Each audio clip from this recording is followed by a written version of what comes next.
Close your eyes and picture a German soldier from the Second World War.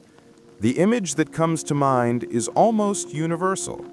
The coal-scuttle Stahlhelm helmet, the field gray uniform, and the weapon cradled in his arms. It's not a rifle. It is sleek, black, made of stamped steel and plastic with a skeletal folding stock. It is the Maschinenpistole 40, the MP-40. This weapon became the visual signature of the German war machine, a symbol of its early, terrifying efficiency. With over 1 million units produced, it was a ubiquitous presence on every front. But what if I told you that this icon of German engineering had a fatal flaw, a birth defect, hidden in plain sight, that was the curse of the soldiers who carried it and likely cost thousands of them their lives? The MP-40 was a weapon born for a new kind of war. The German military doctrine of the late 1930s had thrown out the rulebook of World War I. The era of muddy, static trenches was over. The age of the Blitzkrieg, the lightning war, had begun. Fast-moving panzer divisions and motorized infantry needed a new kind of firearm. A traditional bolt-action rifle was too long and slow-firing for the close, brutal fighting inside a captured town. Tank crews, paratroopers, and squad leaders needed something compact, fully automatic, yet controllable enough to be effective. The MP-40 was the answer. It was a weapon stripped of all tradition, with no polished wood or unnecessary parts. It was the future of personal armament, made for a fast, mechanized war. But its story begins with a myth. To this day, the MP-40 is almost universally known by a name that isn't its own, the Schmeisser. It is perhaps the most famous misnomer in firearms history. The legendary gun designer Hugo Schmeisser had almost nothing to do with the design of the MP-40. The gun was actually the brainchild of Heinrich Vollmer at the Werke factory. Yet, in a twist of profound historical irony, Hugo Schmeisser did design and patent one crucial part of the weapon system, the magazine. And that single component, the part that bears the true Schmeisser legacy, would become the MP-40's greatest weakness, its hidden, fatal flaw. Part 2. Anatomy of the Achilles heel. To be clear, the MP-40 was, in many ways, a brilliant design. It was a triumph of mass production philosophy. The extensive use of stamped steel parts and bakelite plastics instead of traditional forged and milled steel made it significantly faster and cheaper to build than its predecessor, the MP-38. It had no bulky wooden stock, relying on a clever and robust folding metal stock that made it ideal for airborne troops and vehicle crews. Its rate of fire was a deliberately moderate 500 to 550 rounds per minute. This slow cyclic rate, compared to the bow saws of other nations, made the MP-40 incredibly controllable during full auto fire, allowing a trained soldier to place tight, accurate bursts on a target. It was a forward-thinking, well-engineered weapon system, except for its magazine. The problem lay in the magazine's fundamental design. It was a double-stack, single-feed system. Imagine two columns of cartridges, side by side for most of the magazine's length, which are then forced to merge into a single column right at the top before being fed into the gun. It's like a two-lane highway suddenly narrowing into a one-lane tunnel.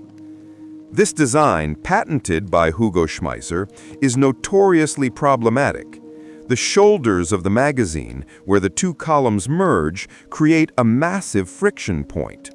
The slightest dent in the magazine's thin steel body, a small amount of dirt or a bit of grit, could cause the cartridges to jam up at this bottleneck, resulting in a failure to feed.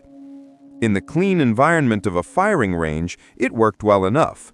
In the brutal reality of a battlefield, it was a liability. This critical design flaw led directly to the most infamous rule associated with the MP-40.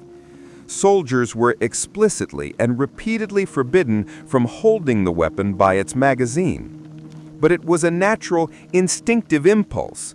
The magazine was right there, perfectly positioned to be used as a forward grip. However, even the slight pressure from a soldier's hand could be enough to shift the magazine's alignment, causing the bolt to misalign with the top cartridge as it tried to feed. The result was an immediate jam. Army training manuals were full of warnings, and NCOs would scream at any soldier they saw doing it. But in the heat of combat, with adrenaline pumping, instinct often overrode training. A soldier would grab the magazine, the gun would jam, and in the frantic seconds it took to clear the stoppage, the battle could be lost. The weapon's own ergonomics tempted its user to make it fail. Part 3. The Eastern Front Test. In the early stages of the war, during the invasions of Poland and France, the MP-40's primary weakness remained a manageable issue. The campaigns were short, the conditions were relatively clean, and the German supply chain was efficient enough to provide spare magazines. But the true brutal test of any weapon system is not the parade ground or the lightning-fast victory. It is the long, grinding war of attrition. And for the MP-40, that test came in June of 1941 with the invasion of the Soviet Union. The Eastern Front became the crucible that exposed the gun's fatal flaw in the harshest way imaginable. On the vast, unforgiving plains of Russia, the clean conditions of Western Europe were a distant memory. Soldiers fought and lived in a world of thick mud, choking dust in the summer, and deep, granular snow in the winter.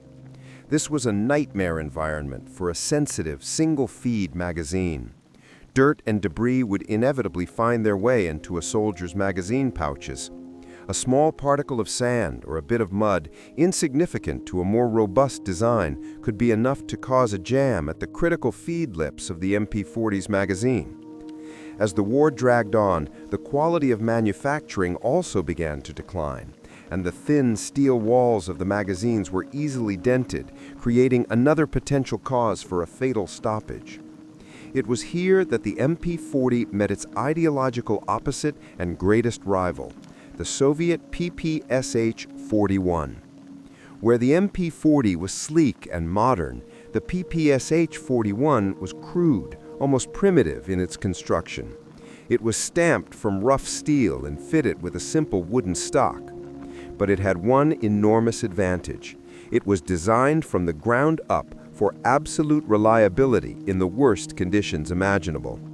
Its 71-round drum magazine, though heavy and slow to load, was far more resistant to the dirt and grime that plagued the German submachine gun.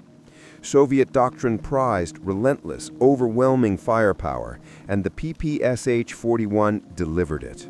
It became a common and telling sight to see German soldiers, especially on the front lines at places like Stalingrad, discard their superior MP-40s in favor of a captured PPSh-41.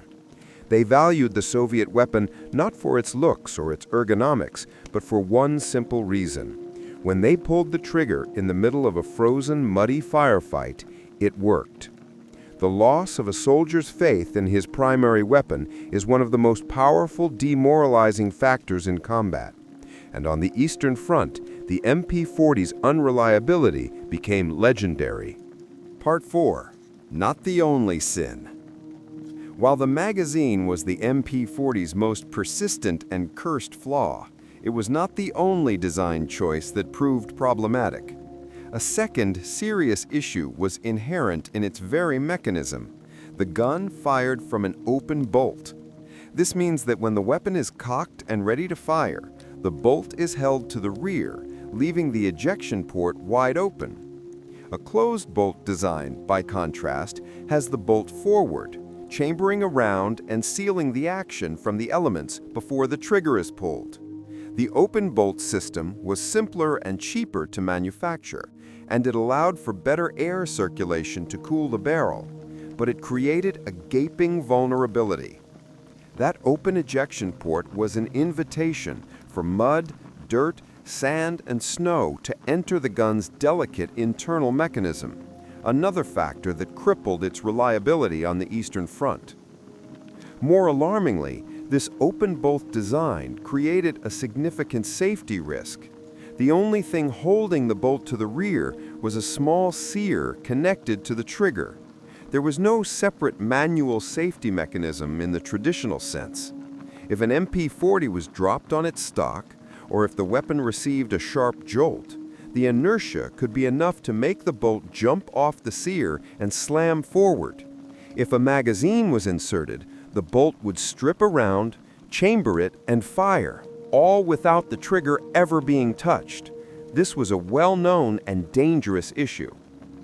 The German engineers were aware of this problem and attempted to address it with a simple, if not entirely satisfactory solution. The cocking handle on the bolt had a hook-like shape. To safe the weapon, the shooter had to pull the handle all the way back and push it upwards into an L-shaped cutout in the receiver. This would physically lock the bolt to the rear. However, this was a slow and sometimes clumsy process in the heat of combat. As a direct admission of the initial design safety flaw, later production models of the MP-40, beginning in 1942, featured an improved cocking handle with an integrated push-button safety. This allowed the bolt to be locked in the forward position, preventing the kind of accidental discharge that plagued the earlier models by keeping the bolt from flying backwards if the gun was dropped.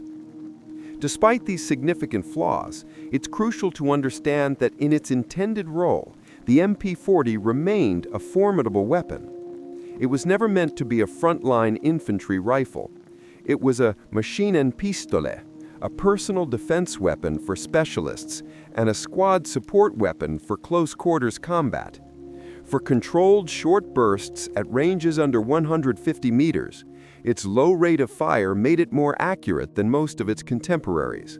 When clean and fed with a functioning magazine, it was a deadly and effective tool for the specific niche it was designed to fill.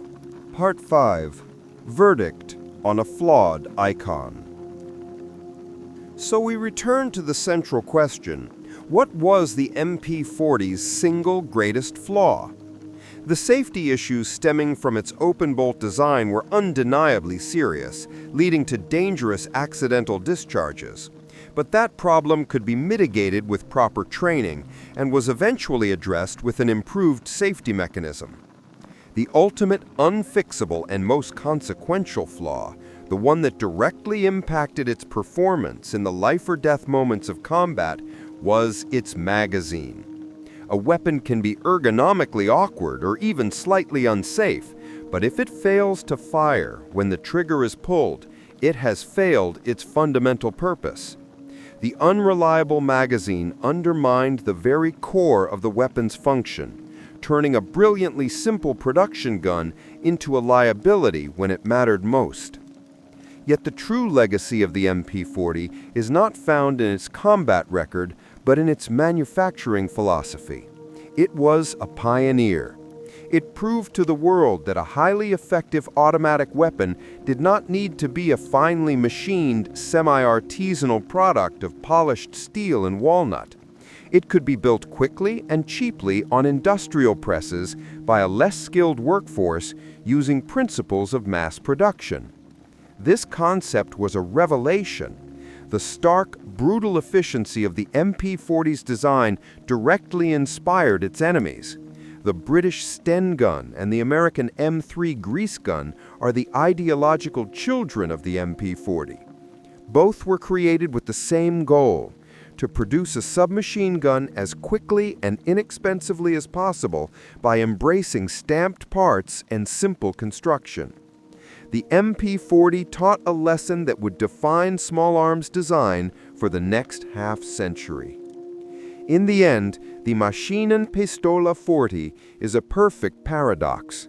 It is a cinematic icon, a symbol of technological terror, and a masterpiece of production engineering. It is also a weapon with a hidden, fatal flaw that betrayed the soldiers who carried it. The story of the MP-40 is a timeless lesson for every engineer and soldier.